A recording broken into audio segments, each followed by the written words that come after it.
እኔ እንግዲህ ደጋግሜ ድሮም እንደምለው ኢትዮጵያ ውስጥ ሰላም እንዲመጣ የተረጋጋ የዲሞክራሲ ሽግግር እንዲመጣ ህዝባችን ከተጠናወተው የድህነት አረንቋ እንዲወጣ ከተፈለገ በጎራ ቦርኖ የሚካሄደው እርምጃ ብዙም አያስኬድም። ይሄንን በተጨባጭ አይተነዋል። በተለይ ደግሞ ጦርነቱ ስላለን ከዚህ በፊት አንዳንዶች እንደሚሉት አንድ ወገንን አሰልፈህ አንድ አካባቢን ሰላም አድርገህ ሌላው አካባቢ እየተቃጠለ ሀገር ሰላም ሊሆን አይችልም። በሳር ቤት ውስጥ ቁጭ ብለህ በግማሽ ሲቃጠል አንተ ወደ አንድ ጥግ እንደጠጋ እንደማለት ነው። ስለዚህ ይሄ የጎራ መቧደን ምናምን የሚባለው ነገር አይ ቲንክ ይሄን የሚሞክሩ ሰዎች አሉ። ግን ይሄ አሁን የሚነሳው የሰሜን ወይ የደቡብ ኃይል ሄዶ ቢያሸንፍ ምን ቢያደርግ ለውጥ አያመጣም። ሌላ አዙሪት ውስጥ ብቻ ነው የምንገባው። ለዛ ሀገር ቢበጀው ሁሉን ያካተተ ሁሉን ያሳተፈ ኢኩዊታብል በሆነ መልኩ ፌር በሆነ መልኩ የሚመሰረት መንግስት ነው። ያን ደግሞ መመስረት የምትችለው በአንድ ወገን ወይም ደግሞ የተወሰኑ ወገኖች ሌላው ወገን ላይ የጠላት ወዳጅ የሚል አላያንስ በመፍጠር ሳይሆን ሁሉን ያሳተፈ በመፍጠር ነው እና እኔ እስከማየው ድረስ እኔም ኢንትረስት ያለኝ በዚህ ነው። ለምንድን ነው ሰሜኖችን ምስራቆችን ወይም ደቡቦችን የምታና ጀዋር የሚያናግረው ለሚለው እኔ እኮ ከእስር ቤት ስወጣ ተናግሬያለሁ። ኢትዮጵያ ውስጥ ሰላም ለማምጣት ሁሉም ኃይሎች መሳተፍ ግዴታ ነው። አሁን ባለበት ሁኔታ ማንኛውንም ኃይል በመንግስት ውስጥም ያለ ከመንግስት ውጭም ያለ በሰሜንም ያለ በደቡብም ያለ በምስራቅም ያለውን በሰላም ጉዳይ ላይ በአገር መልሶ በማረጋጋት ጉዳይ ላይ ሀገርን ከመበታተን በመታደግ ጉዳይ ላይ ከማንም ጋር ለመወያየት ከማንም ጋር ለመነጋገር ከማንም ጋር ለመስራት ዝግጁ ነኝ። ይሄ ከመንግስትንም ጭምር ማለት ነው። መንግስትንም ጭምር ሞክሬያለሁ 3 ዓመት ከእስር ቤት ከወጣ በኋላ ከዛ በፊትም ሞክሬያለሁ። አሁንም ቢሆን ለምንድን ነው ከኔ ጋር ከሌላ የምትናገረው? these are political actors, these are armed actors ብዙዎቹ እነዚህ የአገሪቷ የፖለቲካና የሴኩሪቲ ችግር ወይም ደግሞ ግጭት አካል ናቸው። እነሱን ሳታወያይ እነሱን ሳታነጋግር ከነሱ ጋር ሳትከራከር ሳትደራደር ሳትነጋገር ሀገራዊ መፍትሄ ማምጣት አይቻልም። ይሄ ግዴታ ነው። ይሄን የሚሉት የብልጽግና ሰዎች እነሱ መስራት ያለባቸውን እኛ ስንሰራ ለምን ትሰራላችሁ ማለት አልነበረባቸውም። በጣም ጥሩ። ምናልባት ቅድም ከእስር ቤትም ስወጣ አንድ ቃል የገባሁት ነገርም አለ። በሂደትም ደግሞ በየጊዜው በየመድረኩም በየጽሁፎችም ስትገልጻቸው የነበሩ ጉዳዮች አሉ ከሰላም ጋር ተያይዞ። ለአሁኑ ግን ባለፈው በተገኛችሁት የቨርቹዋል ራሊ ላይ ወይም ሰልፍ ላይ የጋራ አጀንዳ የላቸውም የሚል ነው አንደኛው ምክንያት የነበረውና በአጭሩ ምንድን ነው የጋራ አጀንዳው? ሚኒመም አጀንዳው ምንድን ነው ሊያሰባስብ የሚችለው ኢትዮጵያ ላይ ያሉትን የተቃውሞ ጎራዎች?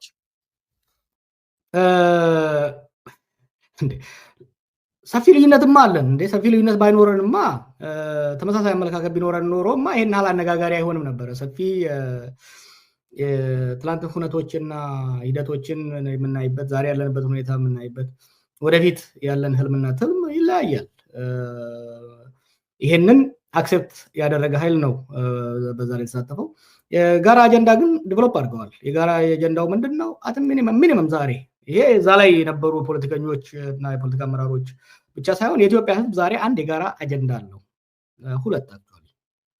አንደኛው ሰላም የጋራ አጀንዳ ሆኗል። ምክንያቱም ጦርነት በእያንዳንዱ ቤት ገብቷል። ሞትን በእያንዳንዱ ቤት፣ መቁሰልን፣ መፍረስን፣ መበተንን በእያንዳንዱ ቤት አስገብቷል። ከዚህ በፊት እንዳልኩት ሞገስ ድሮ በነበሩ ስርዓቶች ውስጥ በንጉሱም በደርግም በኢህአዴግ ዘመንም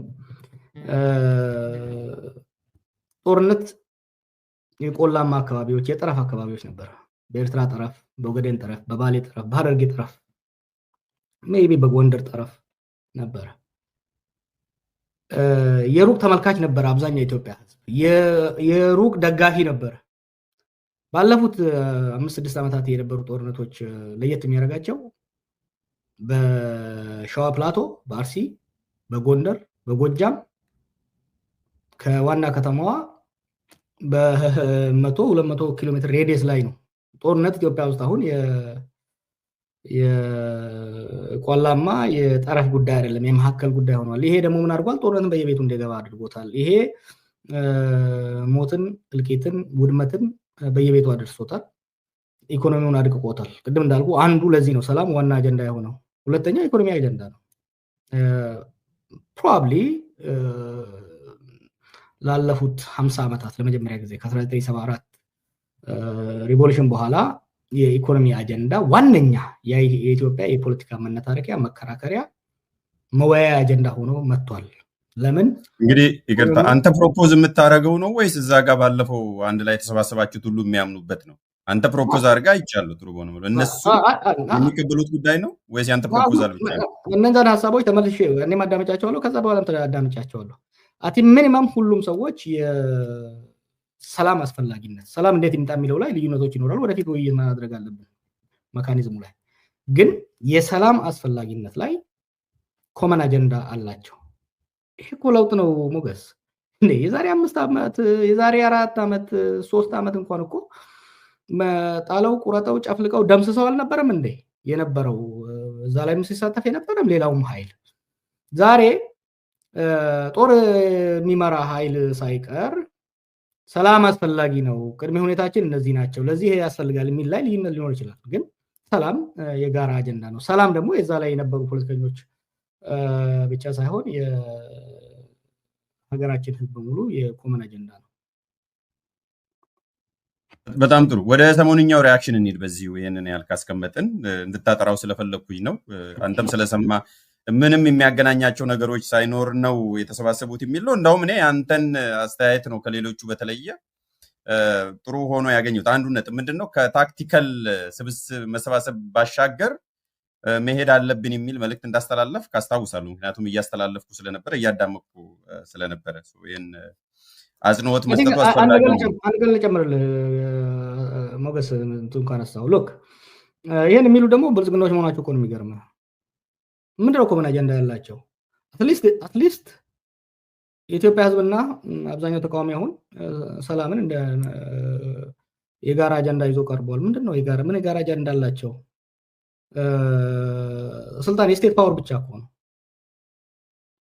ምንም ጉዳይ ላይ አይከራከሩም፣ ምንም ጉዳይ ላይ አይወያዩም፣ ምንም ጉዳይ ላይ ልዩነት እንደሌለ እንደ ሞኖሊቲክ ሆነው ነው የሚሄዱት። ስልጣን ከእጃቸው ሲያመልጥ በትንትናቸው ይወጣል። ሰው ኢህአዴግ ላይ እኮ አይደለም እንዴ አሁን የሚሉት ነገር እኮ ትዝ ካለ ያኔ በቄሮ ትግል ጊዜም ምን ነበር ሲሉ የነበረው? ሳጥና ጭናቸው ምንም ኮመን አጀንዳ የላቸውም። ጎንደር ላይ ሰው ወጥቶ የኦሮሞ ደም ደሜ ነው ሲል ምንም ኮመን አጀንዳ የላቸውም ይሉ ነበረ። እንደዛ የሚሉት ሰዎች ግን ስልጣን አጥተው በወራት ውስጥ በትንትናቸው ወጣ፣ በ2 ዓመት ውስጥ ጦርነቱ ነው የገቡት። አማይ ራይት? አትሊስት ይሄ በዚህ ውይይት ላይ ያለን ሰዎች ከህይወት ተመክሮም ከሌላም ተመክሮ ልዩነት እንዳለ እናምናለን። እነኚህ ልዩነቶች አክብረን በውይይት በድርድር በንግግር እያጠበብን ፈርስት ስቴፕ ሰላም አምጠን ከዛ በኋላ የጋራ ሀገር ግንባታ ላይ መወያየት አለብን የሚል አመለካከት አለ እና ብልጽግና የሚባለው ስብስብ ምን ኮመን አጀንዳ አለው? ናቲንግ ከሌለው እንደ 7 ዓመት ቆየ። ታዲያ ተከታዩ ጥያቄ የሚሆነው እሱ ነው። ፓወር የሀገሪቷን ፓወር ስለተቆጣጠረ በዛም ይበዘብዛል። የሬንት ዲስትሪቢዩሽን አለ። ቅድም እንዳልኩ ኢህአዴግ እኮ 27 ዓመት አሁን ስለ እነ አብይ ስለ ህወሓት ሲናገሩ ህወሓቶች ስለ እነ አብይ ሲናገሩ ስታይ እነዚህ ሰዎች ለካ እንዴ እነዚህ ሰዎች አንድ ፓርቲ ውስጥ ነበሩ እንዴ ብለህ ራስን አጠይቅም? አሁን አይደለም እንደውም አሁን ከተዋጉ በኋላ አይደለም። ላይክ ኤፕሪል 2018 ላይ አብይ ስልጣን ይዞ ሰኔ ላይ የነበረውን ዲስኮርስ ስታየው አርቴሪሊ ኢን ዘ ሴም ፓርቲ ይላል። ምክንያቱም እንግዲህ ኢህአዴግ አትሊስት ምንም እንኳን የህወሓት የበላይነት አለበት ቢባልም የነበረው ከግራ የሚያመጡት ዲሞክራቲክ ሴንትራሊዝም ነበራቸው። ክርክሮች ነበሩ፣ ውይይቶች ነበሩ፣ ምንም እንኳን ፌር ባይሆኑም። ዛሬ እኮ ዘዝ ናቲንግ ዘዝ ኖ ዲስከሽን። በብልጽግና ማዕከላዊ ኮሚቴ ውስጥ ስራ አስፈጻሚ ውስጥ ያሉ ሰዎች ከተሳሳትኩ ያርሙኝ። ዘዝ ኖ ዲስከሽን። አሁን እኮ ታዬ ባለፈው እያለው እኮ እየተናገረው ነው፣ ሰምተው እንደሆነ ኖ ዲስከሽን። እኔ አይቭ ሲን ዴት ምንም መጀመሪያም አልነበረም አሁንም አልነበረም ምንም አይነት ልዩነት። አሁን ከዛ ውስጥ የወጡ ሰዎች የሚናገሩት ነገር አለ እና ዋትስ ኪፒንግ ደም ቱጌዘር ኢትስ ሲምፕሊ ፓወር ኤንድ ሬንት ዲስትሪቢዩሽን ነው። ጥሩ መልካም። እንግዲህ ሰሞኑን የተለያዩ ሪያክሽኖችን አይታል። ሁለት መልኩ ነው። ቅድም መግቢያ ላይ እንደተናገርኩት አንዱ የጠቅላይ ሚኒስትሩ የተለያዩ የማህበረሰብ ክፍሎችን እየሰበሰበና እያወያየ ኢንኮቴሽን እያወያየን የቆየው ጥያቄያቸውን እየሰማ መፍትሄ ለማፈላለግ ነው መድረኩ የተባለው አንዱ እሱ ነው። ሌላኛው ደግሞ ስፔሲፊካሊ ከጤና ባለሙያዎች ጋርም ሰሞኑን ትላንትና ወዲያም መሰባሰቡን አይተናል። ከከተማ አስተዳደር ጀምሮ እስከ ጠቅላይ ሚኒስትር ደረጃ በስብሰባ መልክ ሪያክት አድርገዋል። ባለፈው ቨርቹዋል ራሊም ከዛ ውጪም ፐርሰናሊ አንተን የሚመለከት ነገርም አለ። ሁለተኛው ከአቶ ታዬ ደንዳ አንዳንድ ነገሮችን መግለጥ ወይም ባለ 3 ክፍል በአማርኛ በ4 ክፍል በኦሮምኛ የሰጠውን በአፋን ኦሮሞ የሰጠውን ቃለ ምልልስ ተከትሎ የተለያዩ ሪያክሽኖች አሉና ኦቨርኦል እንዴት አየው? እያንዳንዱ ክሊፕ ስላለኝ የምጠይቅ ነገሮች ይኖራሉ፣ ግን በአጠቃላይ እንዴት አየው? የጠበቅነው ነው። ብልጽግና እኮ ኢህአዴግ 2.0 ነው። ኢትስ ላይክ አ ፌድድ ኮፒ ኦፍ ኢፒአርዲኤፍ። ኢህአዴግ የሚያደርገውን ወይም መለስ ሲያደርግ የነበረው ነው የሚያደርጉት፣ ግን ኳሊቲው በወረደ ኮፒ ማለት ነው። ለትግሉ ጥሩ ነበር። ብዙ ወደፊት የምንገልጻቸው ብዙ የተጠቀምናቸው ነገሮች አሉ። it was very useful። እንዲደረግ የምፈልገውን ነገር ነው ያደረጉት።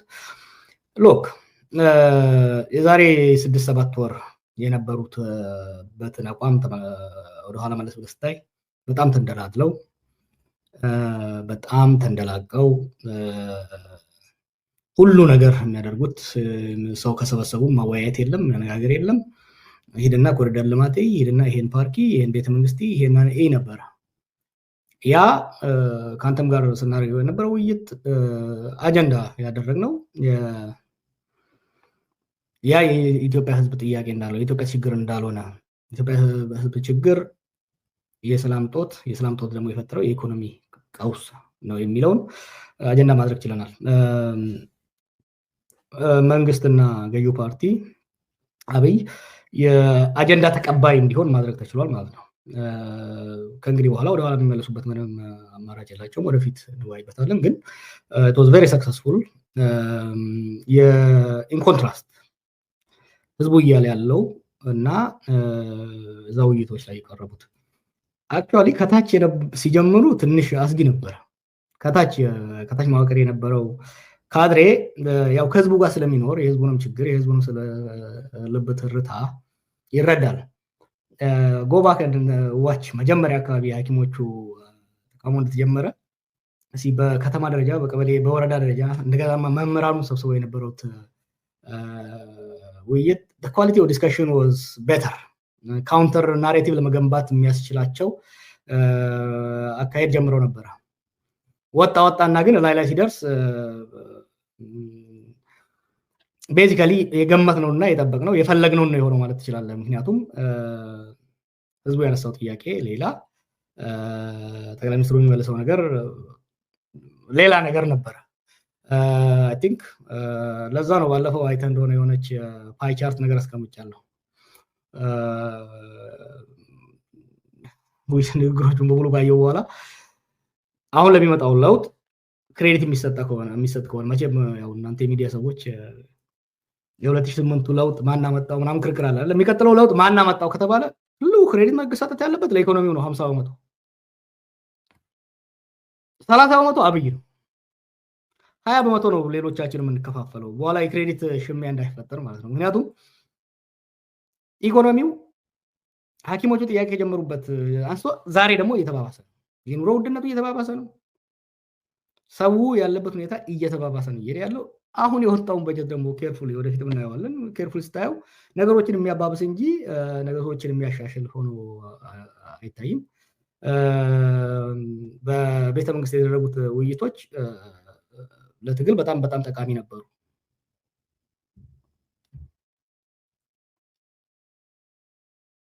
ትንሽ ድምጽ ይቆራረጥ ነበር። ይሄንን ማለት ነው? አዎ እዚህ ላይ ነው የምልህ የሚመጣው ለውጥ ላይ ማነው ኮንትሪቢዩት ያደረገው?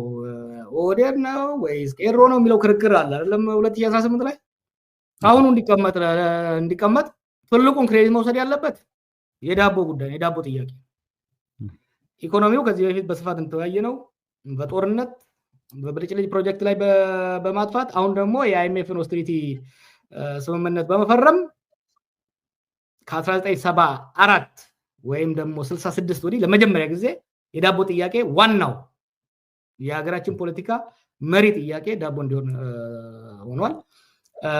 አሁንም ሁለት ነገሮች ግልጽ ሆነዋል። አንዱ ዘንድሮ ያወጡት በጀት ይሄንን የሚፈታ ሰውን የሚያባብስ ነው።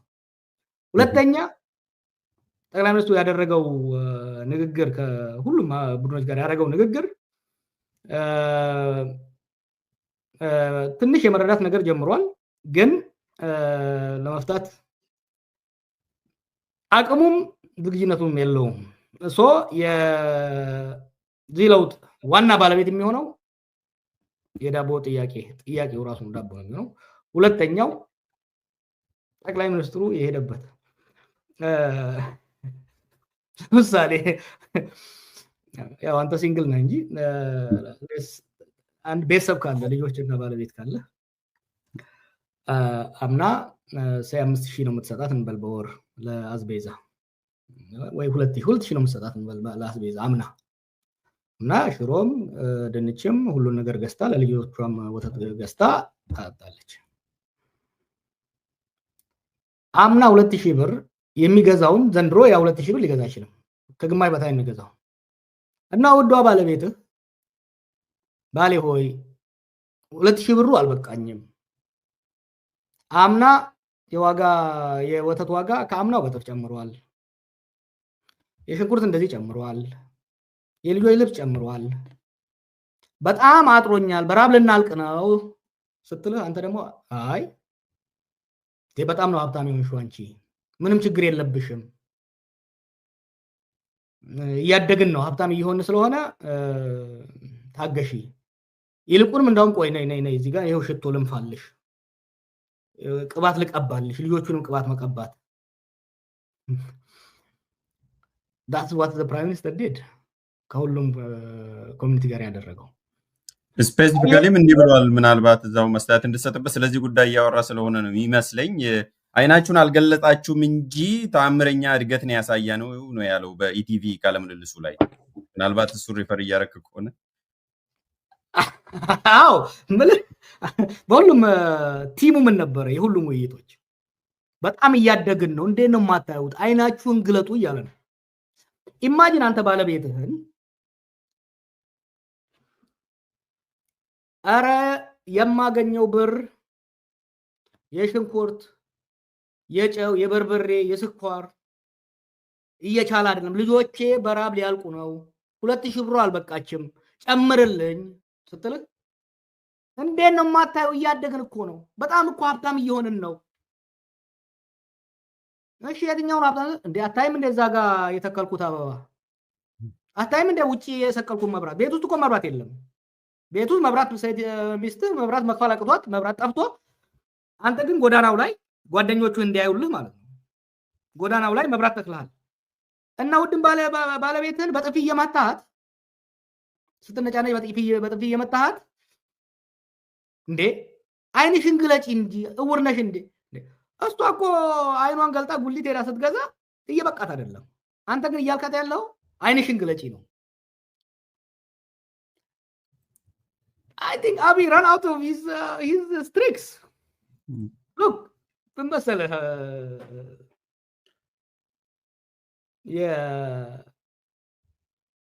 የፖለቲካዊ ጥያቄ ቢሆን ለምሳሌ የናሽናሊዝም ጉዳይ የአይዲዮሎጂካል ጉዳይ ምናምን ቢሆን በግርግር በወከባ በምናምን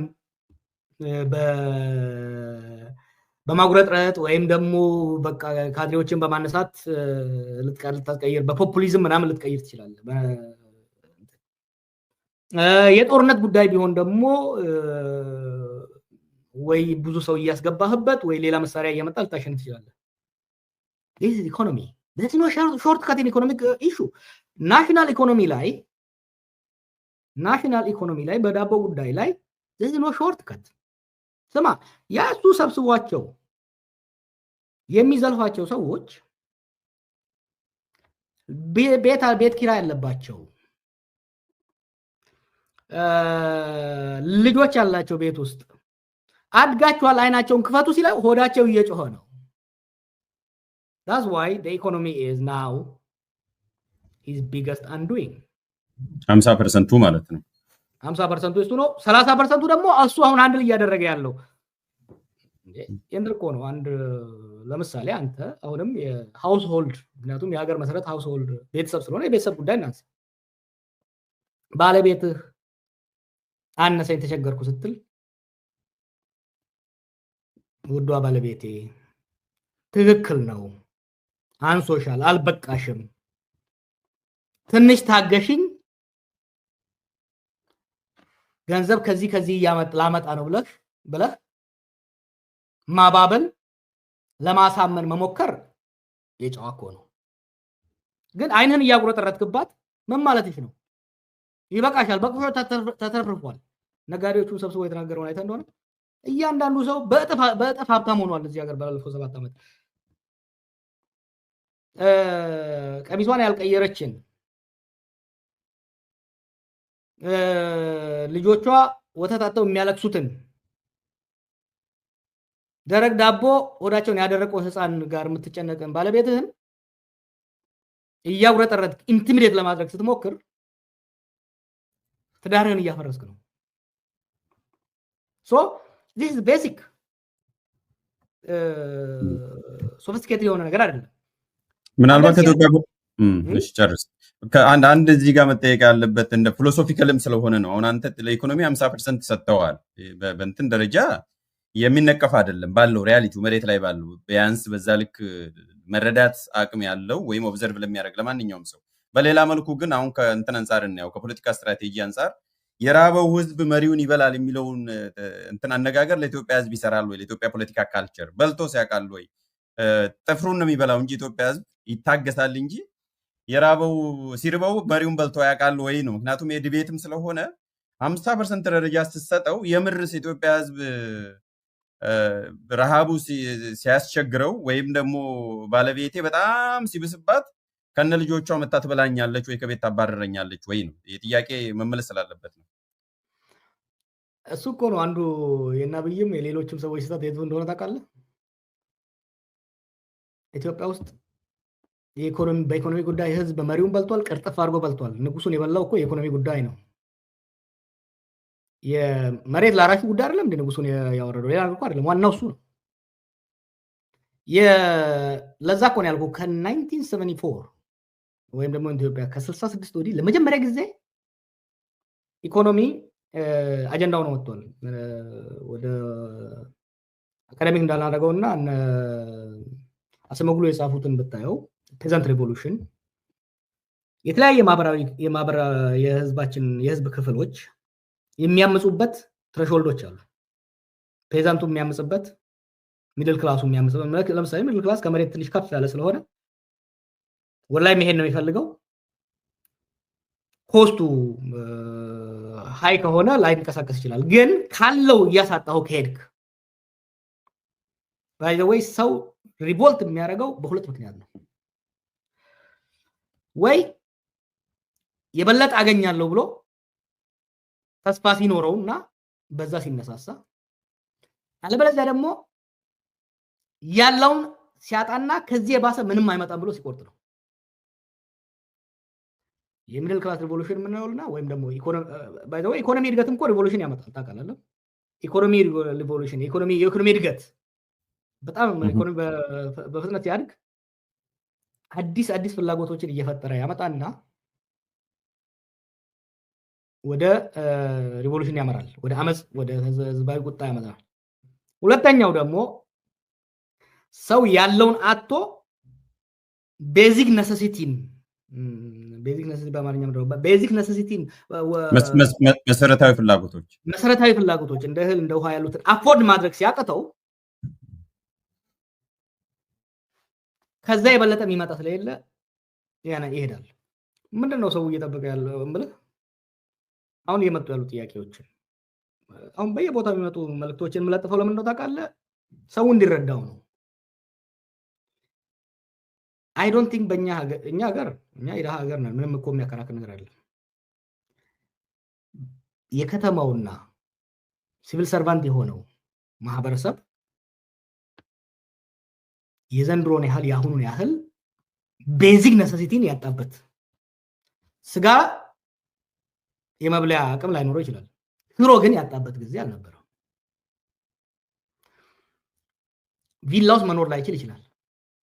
ደሳሳ ጎጆ ውስጥ ግን ኪራይ ከፍሎ መኖር ያቃተበት ጊዜ የለም። ከአፍሪካ በኑሮ ውድነት እኔ አይደለም ያልኩት፣ አይተሃል አይደል? ሪፖርቱ በኑሮ ውድነት ከአፍሪካ አንደኛ ነን። ከዛው ጋር ተያይዞ በዛው ሳምንት የወጣ ምን አለ? በግጭት መንስኤ መሆን ደግሞ እንዲሁ ከአፍሪካ አንደኛ ነን። ሶ ዲስ አር ኮኔክትድ ናው። ለምን ዳቦ 50% ይሆናል ያልኩ? አንደኛ በጀቱ ነው። በጀቱ አሁንም ደሃውን ለመደጎም ወይም ደግሞ የኑሮ ውድነትን ለመደጎም ያስቀመጠው ገንዘብ የለም። መዳበሪያ ከእጥፍ በላይ ጨምሯል። መዳበሪያ ከእጥፍ በላይ ጨመረ ማለት እንዲሁም የአረም ማጥፊያ ከእጥፍ በላይ ይጨምራል፣ ምርጥ ዘር ከእጥፍ በላይ ይጨምራል። የግብርና ግብዓቶች ከእጥፍ በላይ ጨመሩ ማለት ውጤቱ ሁለት ነገር ነው የሚሆነው። ወይ ገበሬው ከአምናው በእጥፍ ቀንሶ ያርሳል፣ ወይ አቅም ካለውና ከገዛ ደግሞ እህልን በእጥፍ መሸጥ አለበት እንዲያዋጣው ለሚቀጥለው ዓመት።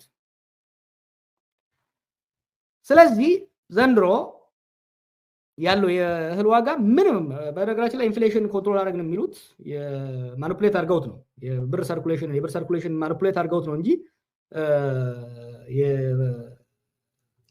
የፍላጎትና አቅርቦትን አጣጥመው አይደለም።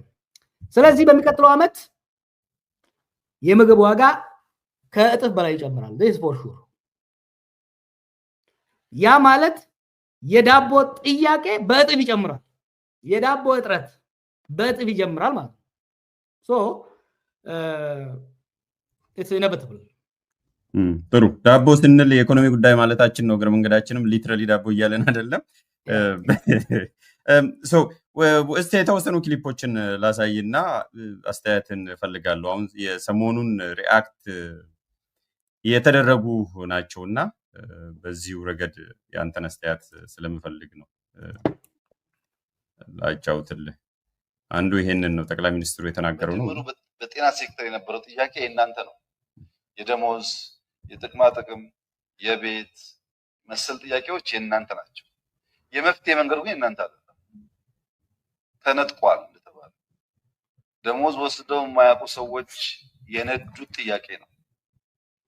ሰርቪስ ሰጥተው ማዳን አይደለም፣ ማዳን ከባድ ነገር። ቤዚክ ሰርቪስ ሰጥተው የማያውቁ ሰዎች የነዱት ጥያቄ ነው። ሐኪም ሰርቪስ ሰጪ ሆኖ ሰርቪስ ሰጥቶ የማያውቅ ሰው የሱን ጥያቄ ወስዶ እንዲነዳ ከፈቀደ ተበላሽ፣ ማንም አይሰማውም ማለት ነው። ሌላ በዚሁ ልጨምርልህ ከእንትን ከማለታችን በፊት አንድ ላይ እንድትሄድበት ስለፈለኩ ተያያዥ ናቸው። give me a moment so ሌላኛው ደግሞ ይሄኛው ነው ባለሳሳት በድምሩ ኦኬ ሶሪ it should be this one አክቲቪዝም እና አርቲስት መቀላቀል የተለያዩ ጉዳዮች ናቸው በጣም።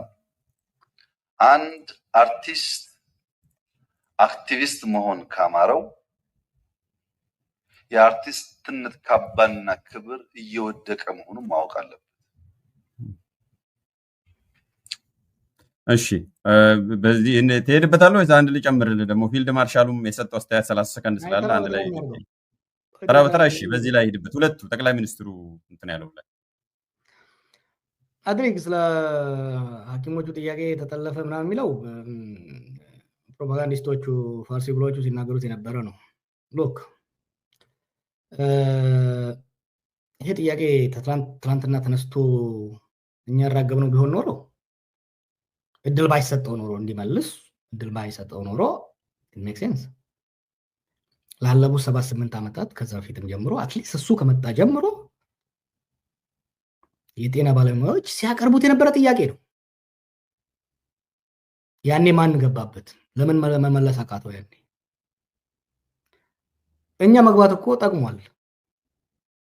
እኛ መግባት አይደለም አርበት ብቶት ሰብስቦ እንዲያወያያቸው ያደረገው። ባለፈው እንዳልኩ አንደኛ ስራችን ነው፣ ሁለተኛ እንኳንም ገባንበት። ወደፊትም የህዝባችን ማንኛውም ክፍል ያለበትን ችግር ሮሮ እናራግባለን፣ ድምፅ እንሆንላቸዋለን፣ እንመክራቸዋለን፣ እናታግላቸዋለን። የተሄደበት ስልት የእናንተ አይደለም። ምን ማለት ነው? ኢትዮጵያ ብቻ ነው እንደ የጤና ባለሙያዎች ኢትዮጵያ ስኮ ደግሞ እዚህ ጨመርልን እኮ አይደለም። ቤዚክ ኑሮ አቃተን እኮ ነው ያሉት። በማንኛውም ሀገር የጤና ባለሙያዎች የተለያዩ ባለሙያዎች መብታቸውን ለማስከበር በተለያዩ መንገድ መታገል ስራ ማቆምን ጀምሮ ያለ ነው። የኛ ጤና ባለሙያዎች በዚህ ላይ ለምን ተሳተፉ የሚለው ለማጣጣል የሚያደርገው ነገር ነው። ሁለተኛ እነኚህ ልጆች አያውቃቸውም፣ እነኚህ ቆቆች አያውቃቸውም። the geeks are very smart። እኔ ለሌላው ሁሉ ሙያ ክብር እንዳለኝ በተለይ በሜዲሲን በኢንጂነሪንግ ያሉ ልጆች የእናንተ ሎየሮች ክርክር ነው የምታበዙት፣ ፕራክቲካል ሰዎች ናቸው እና ስትራቴጂያቸውን አውጥተው የሄዱበት በዚህ በአጭር ጊዜ እኛን ራሱ መጠቀም ችለው መሄዳቸው ሊደነቁ ይገባል። እነሱ በለኮሱት እሳት እኮ ነው ይሄን ሁሉ ማህበረሰብ ያነሳሳው።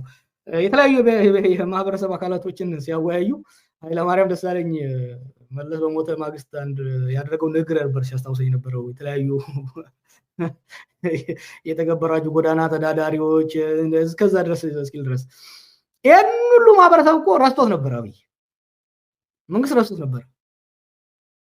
the fact that የጤና ባለሙያ ጥያቄያቸው የሁሉንም ቤት በሚነካ መልኩ የሁሉንም ማህበረሰብ በሚኮረኩርና ከጎናቸው በሚያሰልፍ መልኩ ማቅረባቸው ይሄ ነው መንግስት አስደንብሮት ከቀበሌ እስከ ቤተ መንግስት ድረስ ከእያንዳንዱ ሴክተር ፈላልገው ሰውን ለማናገር የተገደዱት። አብይ and his goons are forced to react based on the strategy of health professionals። እነዚህን ሰዎች ለመናቅና ለማጣጣል ስለማያውቃቸው ነው። he was never around them። እነሱ ጋር አልነበረም። እነዚህ ብሪሊያንት የሆኑ ሰዎች ናቸው። and I was we were saying ይሄን እኮ ያርበደብዱታል። that's what they did። ብትሄዱ ምንም አይቆጨንም፣ ምንም የሚጎልብን ነገርም የለም ብሏል እኮ። የኛ ያው በሌላ መልኩ በጣም ስማርት ናቸው፣ በጣም ክሬሞች ናቸው ተብለው የሚገለጹትን፣ በሌላ መልኩ ግን የእናንተ ፋይዳ ኢትዮጵያ ያለ እናንተም ኖራለች ወደፊትም ትቀጥላለች የሚልም አስተያየት ሰጥቷል። ያን ያህል ቦታ አልሰጣቸውም በመድረኩ ላይ። ውሸቱን ነው እባክህ። ቦታ ሰጥቷቸው አይደለም እንደ ሁሉ ነገር አቋርጦ ለሁለት ወር ስለነሱ ብቻ ስለ ሀገር ብቻ ለመጀመሪያ ጊዜ እኮ ስለ ህዝብ ጥቅም ስለ ህዝብ ጉዳይ እንዲያወራ አስገደዱት። ይሄ ሞራላቸውን ለመንካት እንዲህ አይነት እንትን አለው። በቃ ሞራልን ለመንካት እንትን ለማድረግ የሚያደርገው ነገር ነው እንጂ አዎ እነዚህ ጤና ባለሙያዎች ከሀገር መሄድ እሱን ላይ ጎዳው ይችላል። ምክንያቱም እሱ ለጉንፋንም አቡዳቢ ነው የሚታከመው። የሀገራችን ህዝብ ግን ባለፉት 40 ዓመት የሆነ ዳታ ለጥፌ ነበረ። ባለፉት 40 ዓመታት በህፃናት ሞት፣ በወላጆች ሞት፣ በተለያየ ረገድ ኢትዮጵያ ውስጥ የመጣውን ኢምፕሩቭመንት ማን ያመጣው? የጤና ባለሙያዎችና የጤና ሴክተሩ እየተሻሻለ መምጣቱ፣ የጤና ባለሙያዎች ቁጥር መጨመሩ፣ ዘመናዊ ህክምና መስፋፋቱ፣ ዘመናዊ መድኃኒት መድረሱ ነው እኮ። ማዕበር አለበት እኮ እሱና አብረ ተገቡ ያሉ ሰዎች። ወባ እኮ ከሀገራችን ኦልሞስት ጠፍቶ ነበር አይደለም እንዴ? ዛሬ እኮ ወባ ከዳር ዳር እኮ ሀገር እየፈጀ ነው። እነዚህ ያሉትን ሐኪሞች አባሯቸው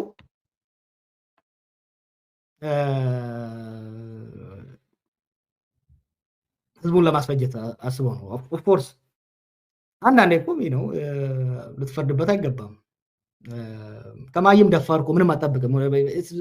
ቶታል የሆነ የሚያሳፍር ብዙ ጊዜ እኮ ምለው ማፈሪያ ነው ምልህ እኮ ለዚህ ነው። እና he could have answered in different ways። የአንድ ሀገር የአንድ ህዝብ የአንድ ቤተሰብ የአንድ ግለሰብ ዋናው ነገር ምንድን ነው? ጤና እኮ ነው። ይሄ የአቅም ማጣት ነው ወይስ የቅንነት ማጣት ነው? ቤዚካሊ ይሄን ለመመለስ አሁን ብዙ አቅም ራሱ ይጠይቃል። በትክክለኛው መንገድ ለመመለስ ኮምቢኔሽን የኢግኖራንስ እና የአሮገንስ ሁሌም ብለው የኢግኖራንስ እና አሮገንስ ኮምቢኔሽን አንደኛ አለማወቅ ነው። ተዛ አይልም እንዴ ኮቪድ የመጣ ጊዜ እኮ በዳማከሴ ምናምን ቀቅለን መድኃኒት አውጥተናል ያለ ሰው እኮ ነው። እና አለማወቅና ድፍረት ተደርበው መሀይማዊ ድፍረት በአጠቃላይ ከሐኪሞቹ ጋር ብቻ ሳይሆን ከመምህራኑ ከሁሉም ጋር የሚያደርገው ነገር ስታይ መሀይማዊ ድፍረት የሚያመጣው ብልግና ነው። ጥሩ፣ ስለሱም እንመጣበታለን። አቶ ታዬም በተጻፈ ብልጽግናና ባልተጻፈ ብልግና ነው እያስተዳደሩ ነው ያሉት ብሎ ነው የተናዘዘው። ባለፈው የመጨረሻ ክሊፕ ከዚህ ጋር ጊዜ ሴፍ ለማድረግ ፊልድ ማርሻሉም ይህንን ተቀላቅለውታል። እና እንግዲህ የፊልድ ማርሻሉ የአገሪቱ ኢታማዦር ሹም ናቸው። ፖለቲካ ውስጥም የሚገቡበት ምክንያት አይኖርም። ከጊዜ ወደ ጊዜ ግን ስማቸው ይነሳል እና አንድ አጭር ክሊፕ ደግሞ ከሳቸው ላጫውትና ይህንን እናበቃለን። ብዙ ሰው ምን ይላል? መከላከያ ለምን ወደ ቦርደር አይሄድም? በውስጥ ግጭት ምን ያደርጋል ብሎ ጥያቄ ይጠይቃል። በህገ መንግስት የተቀመጠውን የሰራዊት ማቋቋሚያ አዋጅ አንብብ በሉት። እሱ የጠበቃትን አገር ለቀህ ሂድ አይባልም። አንተ አሜሪካ ቁጭ ብለህ ለዚህ ግዙፍ ተቋም በዛ አይነት ተልእኮ መሰላቸው አንተ ንቅል ነህ ብሉት። ንቅል ነህ ይቅር ለመከላከያ ሰራዊት ለሆነ ቀበሌ መመሪያ። እሺ ይሄኛውን ፓርቲን የፈለኩት አንተ ንቅል ነው የሚለው ብቻ ከዛ አሜሪካ ቁጭ ብለህ አክቲቪስት ሆነ መመሪያ ልትሰጥ አትችልም ንቅልና የሚለውን ፓርቲን የፈለኩት። የቪዲዮውን ከሌላ ገጽ ዳውንሎድ ስላደረግኩኝ እንትን የተደረገበትን ግራፊክሱን ኢንዶርስ እንዳላደረግኩ ከወዲሁ ለመግለጽ ፈልጋለሁ። ወደ መልእክቱ ላይ እንድናተኩር ፈልጋለሁ። እንዴት አየኸው? ምንስ ሜሴጂንጉ ለምንድን ነው? ለማንስ ነው? ይሄ ለማን እንደሆነ መገመት ይቻላል፣ ግን አይ ቲንክ እሱን ለማርሻሉን ተወው። ግን ሲሪየስሊ እንውሰደው ያለውን ነገር፣ ምክንያቱም እኛም ስንነጋገረው የነበረው ጉዳይ ነው። የሀገሪቷ መከላከያ ኃይል ኦቨርስትሬችድ ሆኗል። የሀገር መከላከያ መቋቋሚያ አዋጁን የእኛን ሀገርም የሌሎች ሀገርም በደንብ አንብበነዋል፣ በደንብ እንረዳዋለን። የምናቀርበው ምክር ሀሳብ ትእዛዝ አይደለም። ትእዛዝ ኮከብ የደረደረ ጀነራል ኮሎኔል ብቻ የሚሰጠው ነው። ምክር ሀሳብ ግን ማቅረብ የማንኛውም ምሁር የማንኛውም ፖለቲከኛ ኃላፊነት ነው፣ ግዴታው ነው። የአንድ ሀገር መከላከያ ዋና ስራው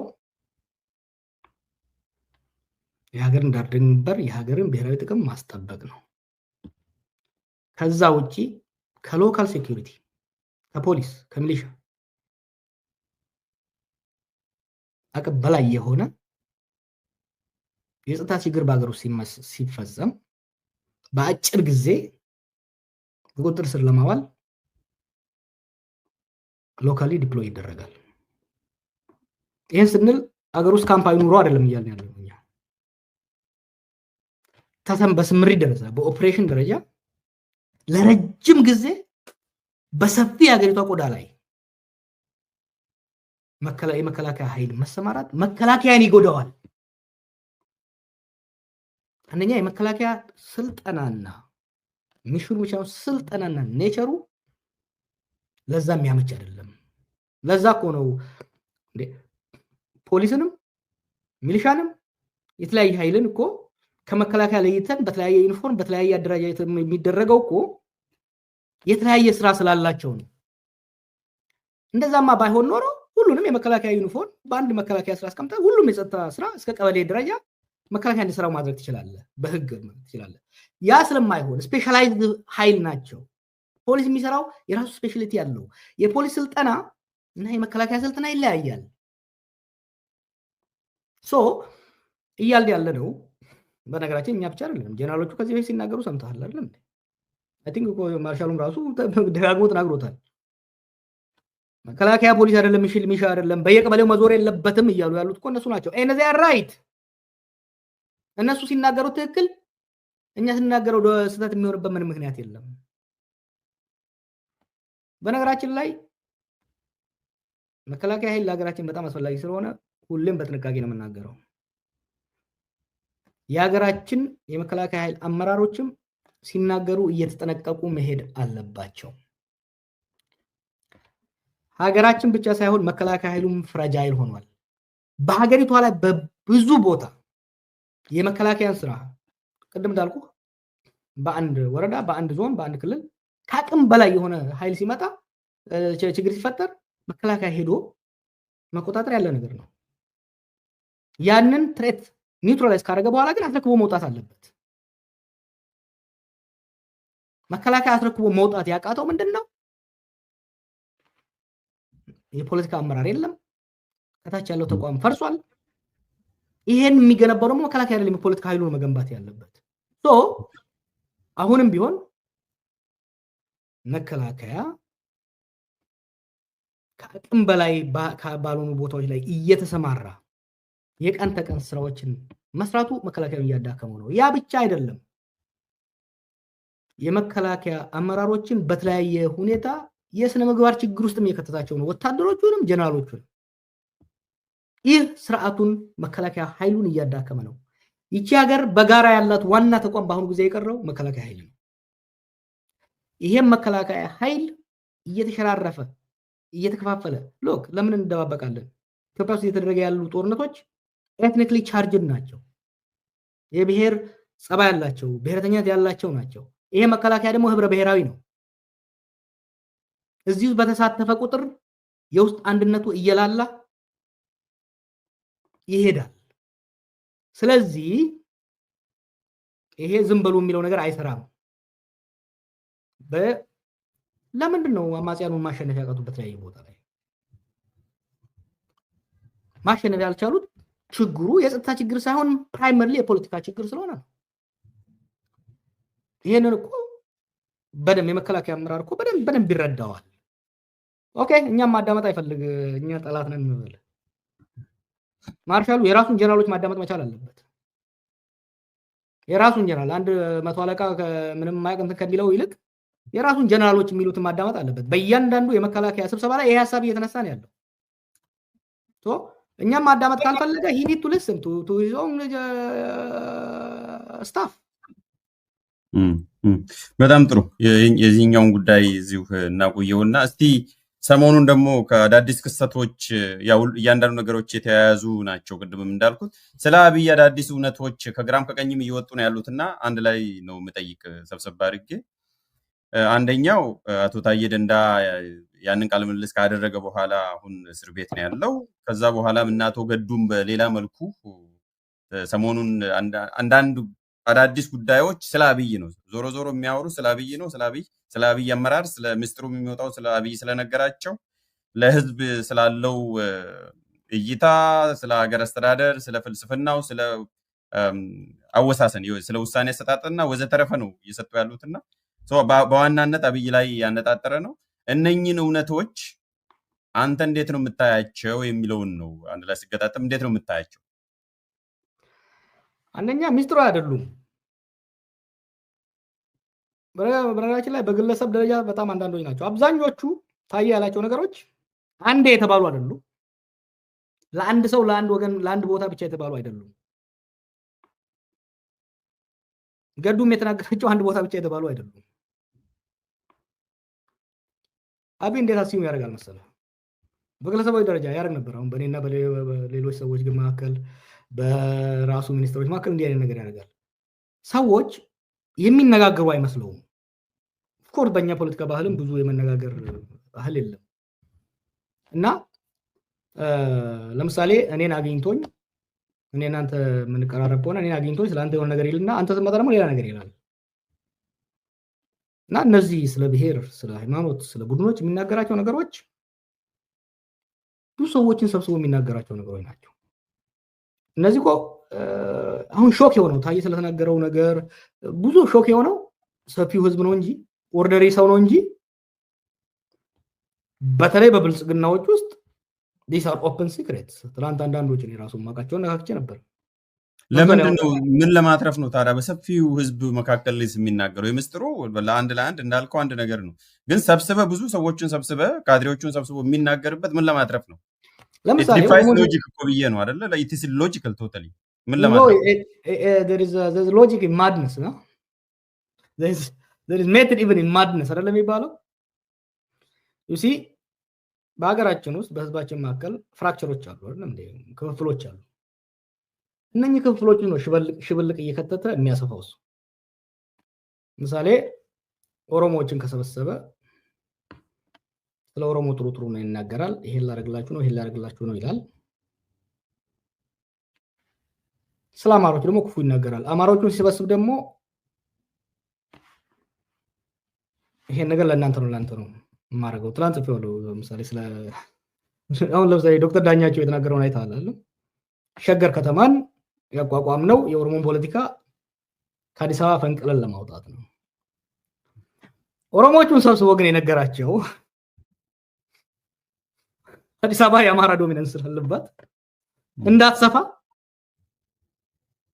እንደ ዶነት ልንከባት ነው እና ኢሬሌቨንት ልናረጋት ነው በሂደት ነው ያለው። ኢሬሌቨንት ልናረጋት ነው። ይሄ ነው ሲክሬት እኮ ህዝብ እኮ ሰብስቦ የሚናገሩት ነገር ነው።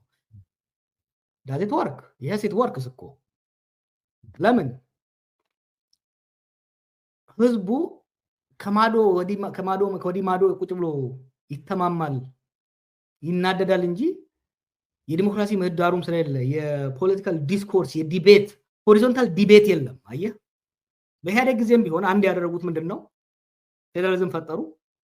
ግን እያንዳንዱ ፌደራል ዩኒት እያንዳንዱ ብሔር ከማከሉ ጋር ነው እንጂ ግንኙነት ያለው የጎንዮሽ ሆሪዞንታል ኢንተራክሽን ኮኦፐሬሽን ኮምፒቲሽን የለም። ካለም ደግሞ ሴንትራሊ ማኔጅድ ነው የሚሆነው። አንድ ነገር ከዚህ በፊት እኮ ነገር ያለው ለምሳሌ የኦሮሞና አማራ ሊቀን ድርድር ንግግር ነበረ 2000 ሌንጮ እና የአማራ መማክርት ማህበር ምናምን ሲያካሂዱ የነበረው ትዝ ይላል። ያንን ያስቆመው አብይ ነው። ከዛ በኋላ ከእስር ቤት ከወጣ በኋላ እንደገና ጀመር ነው የነሱ ሰዎች አሉ። አክቹአሊ በሚኒስትሪ ኦፍ ፒስ ስር አቶ ብናልፍ አሁን ዲሲ ያለው ያውቀዋል። ሌሎች ድርጅቶችም አሉ። መጀመሪያ አይፊ ተባለ።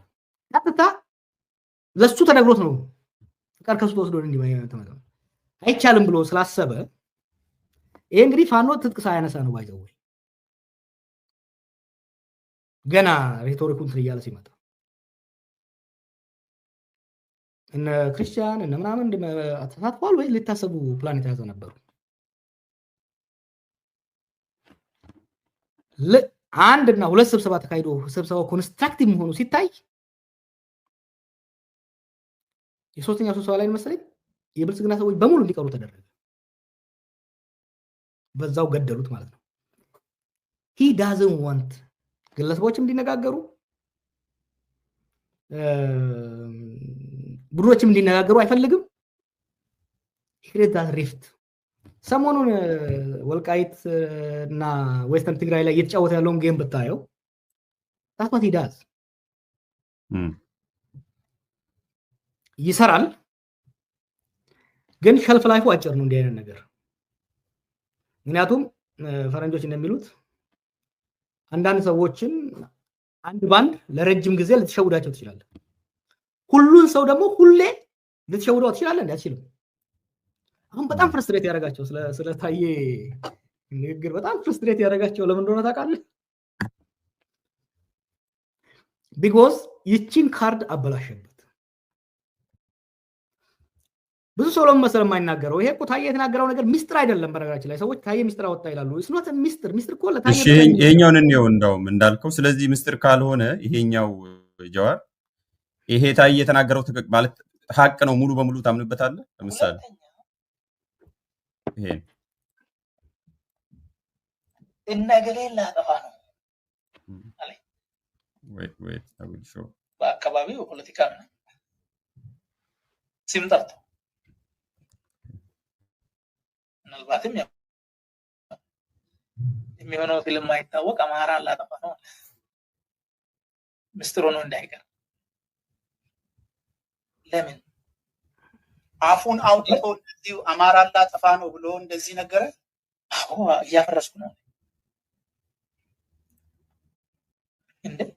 እኔ እኮ እየጠየቅኩ ያለሁት ኦሮሞ ህዝብ ነፃነት እንዲያገኝ፣ ፍትህ እንዲያገኝ፣ ከችግር እንዲወጣ እንጂ አማራ እንዲጠፋ እኔ ለዛ አልፈልግም አልኩ። እንደዚህ አይነት ነገር አይደለም አልኩ። ጥያቄ ደነገጠ።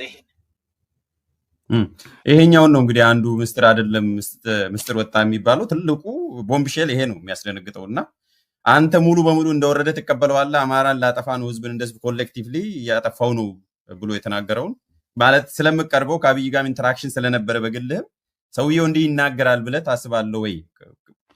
ባህሪውን ስለምታውቀው ሞገስ ይሄ እኮ ምስጢር አይደለም። ይሄን ያልሰማ የኦሮሞ ሊግ እኮ የለም እንዴ። ሰው ተፋፍሮ ተፈራርቶ ዝም አለ እንጂ he says this to everybody። ምን ነበር ለአማራ ሊቃን ሲል የነበረው 2019 አካባቢ ታላቋን ኢትዮጵያ ለመልሳት ነው፣ እነኚህ ብሔረተኞች እነኚህ ዘረኞች ላጠፋቸው ነው። ተመልሶ ግን እኛ ጋር በብላት እየሸወርኳቸው ነው፣ ታገሱኝ። ሎክ ታየ ያለውን ነገር የብልጽግና በተለይ ኦሮሞ የሆነ የብልጽግና አመራር ኦሮሞ የቢዝነስ ኤሊት ያልሰማ የለም። አንዳንዱ ሎክ 100 200 300 ሰው ባለበት ስለሚናገር ሚስጥርም አይመስልህም እና ወጥተህም አትናገርም። ምክንያቱም በአንተ ሰርክል ነው የምትናገረው። አንዳንዱ ወጥቶ የመናገር እንትም የለም። ሌላው ይፈራል፣ ሌላው ያፍራል። አሁን እኮ ብሶ ሲመጣ ገፍቶ ሲመጣ ነው እንጂ ብዙዎቻችን መናገር የጀመርነው ለሀገር ለህዝባችን ለኦሮሞ ህዝብ ያለው አደጋ ይታየ ሲመጣ ነው እንጂ እኮ መናገር የጀመርነው አሁን እኮ አይደለም። ይሄን ማለት የጀመረው ሞገስ ይወሰን እንትን 2018 እኔ ከስር ከወጣ በኋላ አላገኘሁትም፣ ግን ሙቹዋል ፍሬንድስ ሲያገኙት ነበር። ለምሳሌ አሁን ሰሞኑን የሚነዳውን ይሄ የሰሜንና የደቡብ ነገር ለፈረንጆች ሁሉ እኮ ይነግራል። በቃ ሰሜንን መደጎም አቅቶናል ይባሉ፣ የዌስተርን ትግራይ የወልቃይት ጉዳይ እንዳይፈታቁ ወጥሮ ሌሎቹም ኦፍ ኮርስ እሱ በቀደደላቸው ቦይ ሄዱ። የሚፈልግበት እኮ ትራለው። እስቲ ለምሳሌ በአንተ ኢንተራክሽን እንውሰድና ከእስር ቤት በፊት እንዳልከው መጽሐፉን ያው አንብቤ ባለፈውም ስላቀረብን የተወሰኑ ያወጣቸው ነገሮች አሉ። ከአንተ መከበብ ጋር ተያይዞም እነኛ አማሮች መጥተው አንተ በአይሲሲ እንድትፈለግ ይፈልጋሉ፣ እንድትታሰር ይፈልጋሉ። ለምሳሌ እንደ አንድ ሚስጥርም ሊወሰድ ይችላል። እሱ ራሱ መጽሐፍ ውስጥ አለ። ከዛ ውጪ ግን ከሱ ጋር በነበረ ግንኙነት ከእስር በፊት በነበረ ግንኙነት ይሄንን ሊል ይችላል ብለህ ምናልባት የምትጨምርልን ወይ ሚስጥርም ባይሆን የምትነግረን ነገር ይኖራል ወይ ነው የሚያጠናክር? አብዛኛው ደባሪ ነው፣ ለሚዲያ አይሆንም። አንድ ትላንት የጻፍኩትን ብቻ ልንገር። ያን ባደረጉ በማግስቱ አንድ የሚቀርበን ሰው ለሁለተኛው የሚቀርበን ሰው ደወለለ፣ አጠገቤ መጥቶ ደወለለ። ራሻ ነበር። እኔ አላውቅም። ያው በህገ መንግስቱ መሰረት እኔ በሌለውበት ስልጣን የሚይዘው ምክትል ጠቅላይ ሚኒስትሩን ያዘዘው ይሄ ኦሮሞን ለማባላት በጥላት የተሸረበ ሴራ ነው ያለው።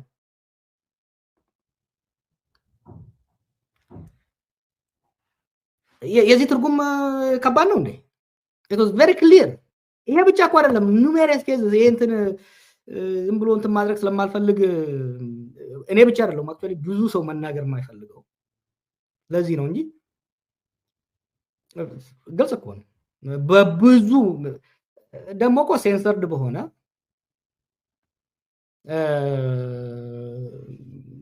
ሜጀርድ በሆነ መልኩ አይደለም የሚያደርገው። ምን ያስፊም ያደርጋል መሰለ?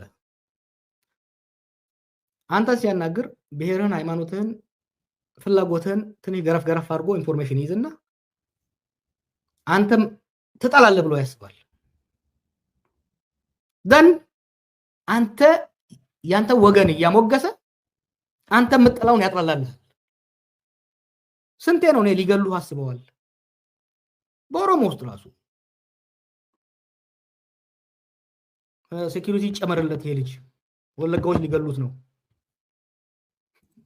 Really? Oh yeah, so many times. እና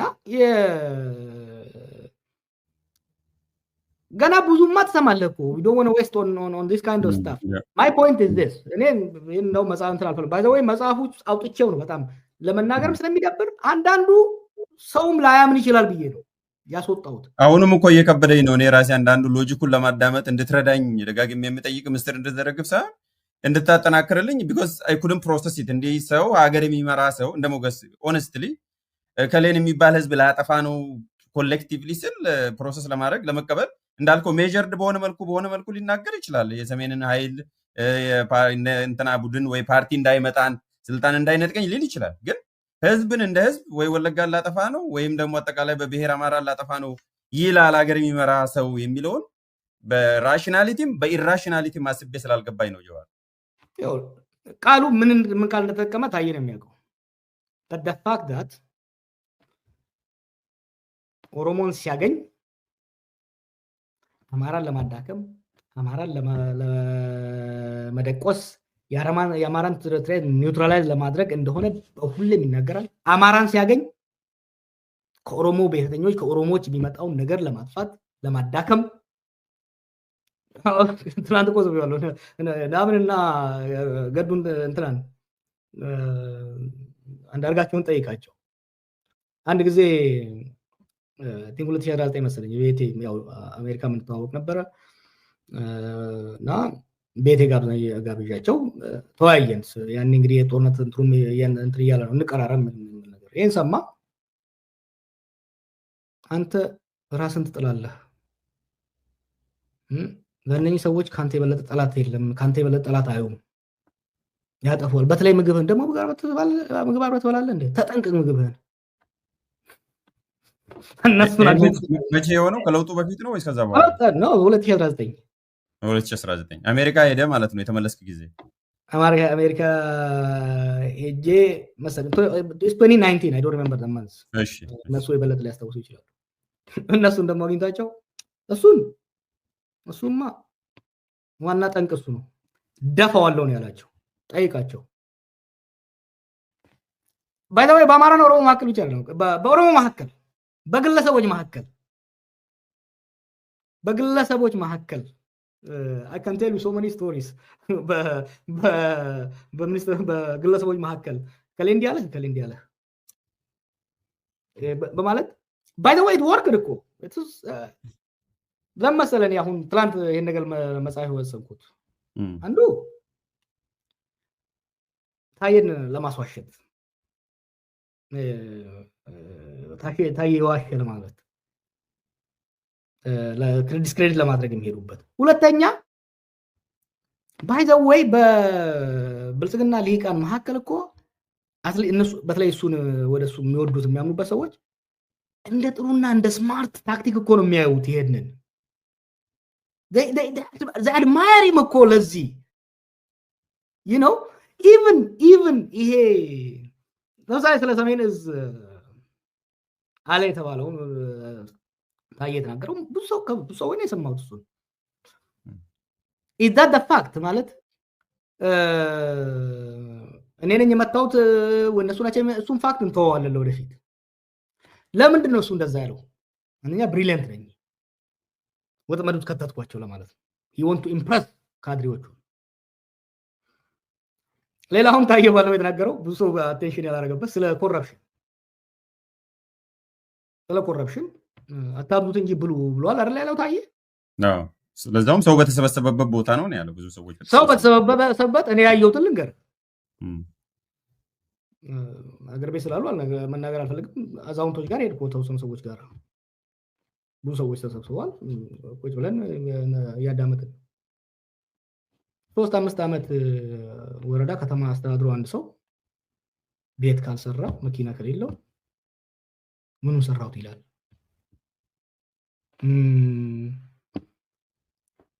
ተመሳሳይ ሱፍ 2-3 ቀን ለብሶ ከመጣ ምኑን ሰራሁት ይላል። ከዛ በኋላ ወር ሾክድ ምን ማለት ነው ይሄ? this license for corruption እናንተ ትግል ምንድን ነው? ሰው ራሱ ሳይለወጥ እንዴት ሀገር ይለውጣል? ይሄ ነገር ነው ዶክመንት ነው። አሁን በዳይናማት የቤተሰብ ብልጽግና የሚባል ነገር አለ። ኢትዮጵያ ውስጥ ኮረፕሽን ነበረ? አዎ ነበረ ድሮ። ኦፊሻሊ ሳንክሽን እንዲሆነ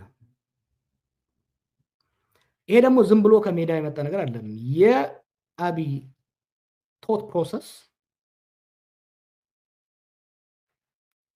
ብልጽግና ከራስ ይጀምራል የሚለው ኮንሰፕት ራስን ሀብታም አድርገህ ራስህ ስልጣን ይዘህ ከዛ በኋላ ነው ሀገር የምትረዳው የሚለው ነገር ከዛ የሚመነጭ አመለካከት ነው።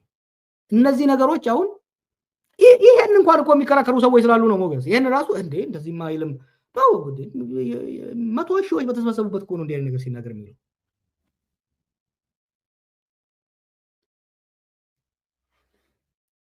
ነው እኔም ራሱ ከብዶኝ ነው የተወሰነ ነገሮችን ደጋግሜ የጠየቅኩት። ባይዘው ግን ከሙስና ጋር ተያይዞ አቶ ታዬ ደንዳን የዛሬ አንድ ዓመት ተኩል በፊት ከመታሰሩ በፊት ጠይቄው ያልተላለፈ ቃለ ምልልስ አለ አንድ አጭር። ከዛ ላይ ባለፈው እንደውም አንድ አጭር ክሊፕ የአንድ ደቂቃ ያስተላለፍኩት ጠቅላይ ሚኒስትሩ እዚህ ሁሉ ክራይሲስ ውስጥ በተለይ ሙስና ውስጥ አለ ወይ ብለህ ታምናለህ ወይ ብዬ ጠይቄው ድሮ እሱ እንደሌለበት ነበር የማምነው። አሁን ግን ዋናው ራሱ አስመጪና አከፋፋይ በጅምላ እና በችርቻሮ የሚያከፋፍለው ሙስና ጠቅላይ ሚኒስትሩ ራሱ ነው ብሎ ነግሮኛል። ኦልሞስት ከ16 ወራት በፊት። አብሶሉትሊ ይሄ እኮ ደግሞ እኮ ደፍሮ ግለሰብ ሌቦች ሊኖሩ ይችላሉ። በተቋም ደረጃ የለም ሙስና ማዝበለው ዘረፋ ከጠቅላይ ሚኒስትሩ ነው የሚመነጨው፣ ከሀሳቡ ነው የሚመነጨው። we were there እኮ by the way back there እኮ we never took him serious። አንዱ ምናልባት ኢትዮጵያ ሊቃን ሊተቹ የሚገባቸው የሚናገረው ነገር በጣም አውትላንዲሽ ከመሆኑ የተነሳ ቀልዱን ነው ሲሪየስ አይደለም ስንል ነበር። እሱ ነው አሁን ረታች ወርዶ እስራኤል እና ታዬ ዋና አከፋፋዩ አብይ ነው ላለው there's no question about it። እንዴ አሁን እኮ እያንዳንዱ ሪጂናል ፕሬዝዳንቶች ወይም የዞናል ፕሬዝዳንቶች ቤዚካሊ የሙስና ተወካዮች ናቸው። ለምሳሌ ትልልቆች ካምፓኒዎች አሁን ኢትዮጵያ ውስጥ ድሮ ህወሓትን የምንተቸው በኤፈርት ነበር አለ። ኤፈርት እኮ በኦቪድ ተተክቷል። አሁን ኦቪድ ያላንድ ጨረታ ያላንድ ዶክመንቴሽን ማአት ፕሮጀክቶችን የሪል ስቴት ማለት ነው። ይሄ የሪል ስቴት ካምፓኒ ሪል ስቴት ብቻ ውስጥ አይደለም፣ ብዙ ነገሮች ተሳትፈዋል ነው። ኦኬ ማዳበሪያ ኢምፖርትና ኤክስፖርት፣ ተቋማዊ ኮረፕሽን፣ አብይ የማያውቀው ኮረፕሽን ኢትዮጵያ ውስጥ የለም ካለ እነዚህ ለምሳሌ ለፐብሊክ ለኦዲት በግልጽ ያርጋቸው። ኦቪድ ማን ነው ኦውን የሚያደርገው?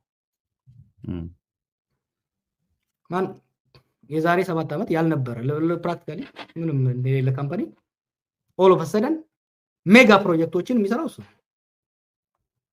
ያለ ጨረታ ብዙዎቹን መደርደር ይቻላል። እና ያ ብቻ አይደለም እንግዲህ ከሜጋ ኮረፕሽን ውስጥ ማይክሮ ድረስ ደግሞ ቀበሌ ድረስ አልሰራህም እኮ። ድሮ እኮ ጉቦ ነበር አይደለም? ስለዚህ መጽሐፍ ላይ ጉቦ ምናምን የሚል ነገር ነበር። ፍራውንድ አፖን እንደ በህፍረት የታፈረን ታቡ ነገር ነበር አይደለም? እንደ ጉቦ ሙስና ስሙም ጉቦ ነበር። አሁን ስሙም ተቀይሯል። አሁን እኮ አልሰራህም ወይ እኮ ነው። ድሮ እጅ መንሻ ነበር የሚባለው ድሮ። አሁን እኮ ይሄንን በፈጸምልህ አንተ የምታገኘው ትርፍ ይሄን ነው። ስለዚህ ለእኔ 40% 30% ስጠኝ መስጠት አለብህ እኮ ነው። እምቢ ካልክ አያዋጣኝም ይላል። አያዋጣኝም ብሎ አታገኝም ላይሰንስ። የኢትዮጵያ ነጋዴ እኮ እያለበት ያለውን ዘረፋ ስማ፣ የሐኪሞቹን ጥያቄ አንስተው እነዛ ነጋዴዎች አምጥቶ እንደዛ ሲሰድባቸው ሲዘልፋቸው እንዴት እንዳሳዘኑኝ ታውቃለህ? ሎክ ይሄ ኦፊሻሊ ፕሮጀክቶች የምናምን የጫካ ገበታ ለሀገር የሚለው ላይ ባንክ ይታያል። አንድም በፍላጎቱ ሰጥ አንድም ሰው የለም። ባንክ ይታያል። ገቢዎች ናቸው የሚደውሉልህ። ገቢዎች ይደውሉልህና ይወስኑብሃል። ምን ያህል ልክ ግብር እንደሚወስን ሰው ምን ያህል ዶኔት እንድታደርግ ይወስኑብሃል። ለፓርቲው፣ ለነዚህ የአብይ ብልጭልጭ ፕሮጀክቶች፣ ለጦርነት ይወሰንብሃል። ትከፍላለህ። ከዛ ምን ትባላለህ መሰለህ? አይዞህ በመሬት ትካካሳለህ ትባላለህ። በመሬት ትካካሳለህ። ከዛ መሬት ትሄዳለህ። መሬት ትሄድና እንዛ ይሄ መሬት ይሰጥሃል። ሲሸጥ 200 ሚሊዮን ያወጣል።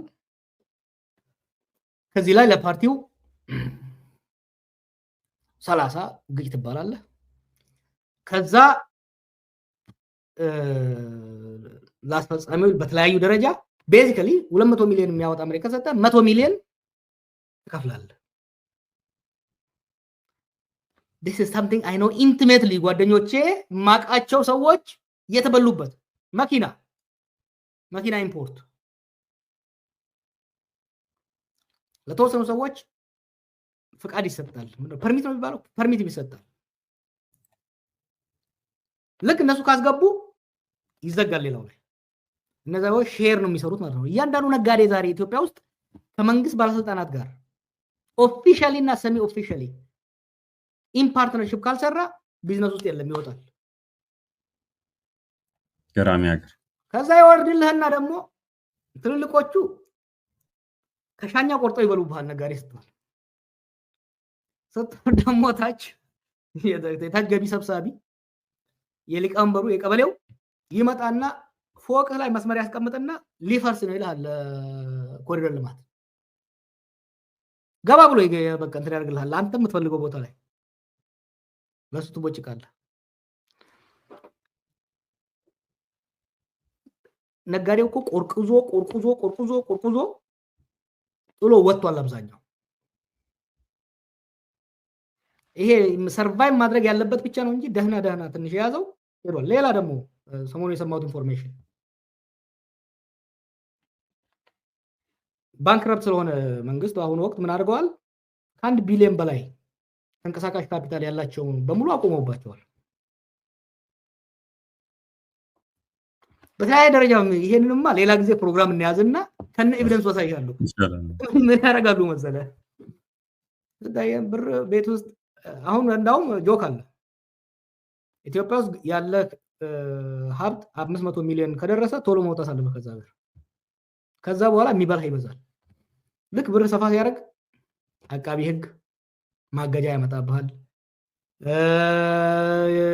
ወረዳ ማገጃ ያመጣብሃል። ማገጃው ሲታገድ ሄደህ ትከፍላለህ፣ ይፈታልሃል። ከፍሏል ይላል። ሌላው ደግሞ ከላይ ያግድብሃል። የኢትዮጵያ ነጋዴ እኮ ያለበትን ኑሮ ነው የሐኪሞቹን እና የመምህራኑ እኮ የምንጮኸው በልተው ማድረስ ስላልቻሉ። ኢን ተርምስ ኦፍ ፌርነስ፣ ስለ ጃስቲስ፣ ስለ ፍትህ የምንናገር ከሆነ የኢትዮጵያ ነጋዴ ባለፈው 7 ዓመት ያለበትን ገሃነም አንድ ቀን ያዝልኝ ፕሮግራም እና እንጋብዛቸዋለን። ድምጻቸውን ቀይረን መረጃ የመጣ ማአት መረጃ አለና ኢትዮጵያ እኮ አሁን ኢትስ ማፊያ ስቴት እኮ ነው የፈጠረው አብይ። ማፊያ አይን ያወጣ የዘረፋ ስቴት ነው የፈጠረው። በዚህ ላይ እንደ ስቴት ደግሞ ቂም የሚይዝ ወደፊት እንመጣበታል። ስቴት ቂም አይዝም፣ አሞርፎሳይዝ አድርገውት ስቴት እንደ ግለሰብ ቂም የሚይዝበትና የሚበቀልበት ስቴት ነው የተፈጠረው። ደግሞ ስቴት because the state has been personalized እኮ ስቴቱ የአምባገነን እኮ የኖርበት ነው አይደለም እንዴ? ዲሞክራሲ ሆነን እናውቅ። ድሮ ከገደለ ስቴቱ ነው የሚገልህ፣ ከዘረፈ ስቴቱ ነው የሚዘርፍህ፣ ይወርስሃል አይደለም? the state has never been really fair to Ethiopian citizens። ስቴቱ ግን የግለሰቦች መዝረፊያ፣ የግለሰቦች ቂም መወጫጫ፣ ፐርሰናላይዝድ ኢትዮጵያ እንደ ኢትዮጵያ የአብይ የግል ንብረት ሆነች። ከዛ ደግሞ እሱ ሰብ ኮንትራክት የሚያደርጋቸው አሉ። በክልል ደረጃ፣ በከተማ ደረጃ አዲስ አበባ ያዳነች ፕሮፐርቲ ነች። ኦሮሚያ የሽመልስ፣ አማራ ላይ ያለው ማን ነው? እሱ ያ የሱ አሁን አይታል አንድ ደቡብ ነው ማዕከላዊ ኢትዮጵያ ላይ የነበረ ፌደራል ፖሊስ የነበረው ሰው የሚናገረው አክቲቪስት እና ውድም የሚለው ማለት ነው። ትልቁ ችግራችን አክቲቪስት ነው እንገላገል የሚለው አስረን pay attention the way they are talking እነኚህ የክልል ፕሬዝዳንቶች የዞን ሰዎች they are not talking እንደ መንግስት ባለስልጣን እንደ መንግስት ኃላፊ አይደለም የሚናገሩት። ክልሉ ከዚህ በፊት ብዬ አልነበረም ኢትዮጵያን ሱቅ በደረቴ ያረጋታል አልኩ። ኪዮስክ እኮ አይደለም ሱቅ በደረቴን ያረጋታል ብዬ። አሁን ከታች ያሉት ደግሞ የሱ ተወካዮች ክልሎችን የሱቅ በደረቴዎች ሱቅ በደረቴን ያረጓት የራሱ ያችን ክልል ዞንን ሱቅ በደረቴ ሲናገሩ just pay attention the way they are talking about. They are talking as if that is their property. You know? የሚገርም ነው እንዳልከው ሌላ ጊዜ በስፋት እንወያይበታለን ጊዜ ይዘን እንደ ወደ መጨረሻ ያው ውይይቱ ስለሳበን ነው እኔም ወደዛ የተሳብኩት። ግን አንድ የመጨረሻ ጥያቄ ሳልጠይቅ አንጨርስም። መጨረሻ ክፍል እንዲሆነ አብይ ነው በሁሉም በኩልና ለዋይ አብይ ምንድነው የኢትዮጵያ ችግር ሁሉ አብይ ነው እኮ ያስመሰላችሁትና ምንድነው አብይ ብቻ የምትሉት? እንደዛ ስለሆነ ሁሉም ሄዶ አብይ ላይ ነውና ለምን ዋይ አብይ? two reasons አንደኛ የሀገሪቷ መሪ እሱ ነው። ኦባማ ከዚህ በፊት ያለው ነገር አለ the buck stops with me አይደል ያለው። አንድ ሀገር ውስጥ ለሚፈጠር ማንኛውም ችግር ዋና ኃላፊነት የመሪ ነው፣ የዋናው መሪ ነው። የኤግዚኪቲቭ የቺፍ ኤግዚኪቲቭ ኃላፊ ነው። በካምፓኒ ደረጃም ከሆነ አንተ ያለበት ዩኒቨርሲቲ ብዙ ሰዎች አሉ የሚያሳድሩ። አልቲሜትሊ ግን አልቲሜት ዲሲዥን የሚሰጠው ከተሳካ የሚወደሰው ከጠፋ የሚጠየቀው የዩኒቨርሲቲው ቻንስለር ወይ ፕሬዚደንት ነው። አንድ እሱ ነው። ሁለተኛ ቅድም እንዳልኩ አብይ ስቴቱን ፐርሰናላይዝ አደረገው፣ የግል አደረገው። ተመልከታውን አሁን ሰሞኑን የተደረጉ ስብሰባዎችን ያደረገበት ሁኔታ ከጎኑ አንድ ሰው አይታል ቁጭ ብሎ የሚናገር። ጤና ሚኒስትሯ ከጎኑ አልነበረችም። ትምህርት ሚኒስቴሩ ከጎኑ አልነበረም።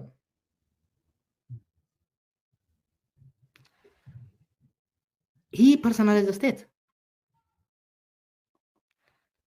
ማይክሮ ማኔጅ ነው የሚያደርገው።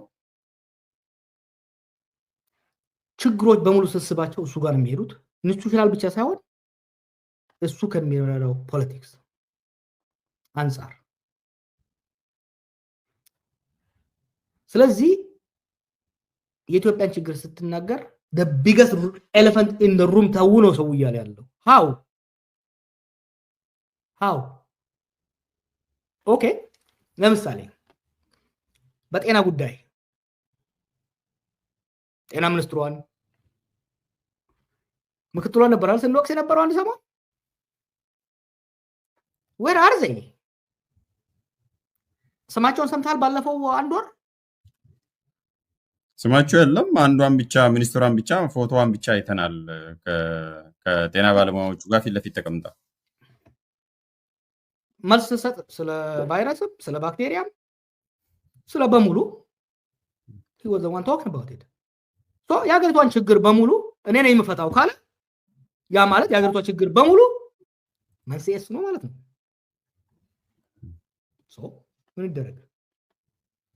ሰርጂካል ሪሙቫልም ስላልክ ነው ከዛ አንፃርም ነው ያነሳሁት። ስለዚህ በቀጣይ ምን እንጠብቅ? አንተ አክቲቪስት ብቻ ሆነ ነው የምትቀጥለው? አንድ ላይ ያይዘውና አክቲቪስት ሆነ ነው የምትቀጥለው በዚህ መልኩ? አሁን በቃ አክቲቪስት ነው የሆኑት መሬት ላይ ምንም የሚያመጡት ለውጥ የለም። በየጊዜው የሚሞክሩትንም እኛ መሬት ላይ ህዝቡን ይዘናል እናከሽፋለን። ስለዚህ ዶንት ቴክ ዘም ሲሪየስሊ አክቲቪስት ናቸው። ስለዚህ አዲስ የሚመጣ ለውጥ ነገርም አይኖርም የሚል ነገር አለ። አንተም ትሰማለህ? አንተስ እስከ መቼ ድረስ ነው አክቲቪስት ሆነ የምትቀጥለው? ምንድን ነው አንተ ምን እንጠብቅ? ምን ስትራቴጂ ሳለ የሚል ነው የመጨረሻ ጥያቄ። እንደው የቅድሙንም አያይዘው